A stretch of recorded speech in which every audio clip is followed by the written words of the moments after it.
নবীজি বলেন, তোমাদের মধ্যে কারো যদি 3টা গুণ পাওয়া যায়, বুঝবা তুমি দুনিয়ার সবচাইতে সুখী মানুষ। আগামীকাল সকালে ঘুম থেকে ওঠার পর যদি আপনার মাঝে 3টা গুণ পান, বুঝবেন আপনি আগামীকালকের জন্য দুনিয়ার সবচাইতে সুখী মানুষ। তিরমিজি শরীফের 2346 নম্বর হাদিসের বর্ণনা।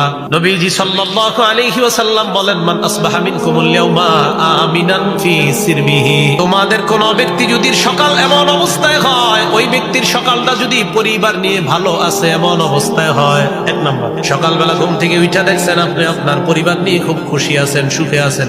2 নাম্বার, মুআফান ফি জাসাদিহি, সকালে উঠে দেখলেন আপনার শরীরটা সুস্থ আছে। 3 নাম্বার, ওয়াইন্দাহু কুতু ইয়াউমিহি, আপনি দেখলেন আলহামদুলিল্লাহ আজকের একদিনের খাবার আমার কাছে আছে। নবীজি বলেন, ফাকান্নামা হিজাত লাহুদ দুনিয়া, ওই ব্যক্তির জন্য কেমন যেন দুনিয়ার সব কল্যাণ একত্রিত করা হয়েছে। সুখী মানুষ 3 গুণ।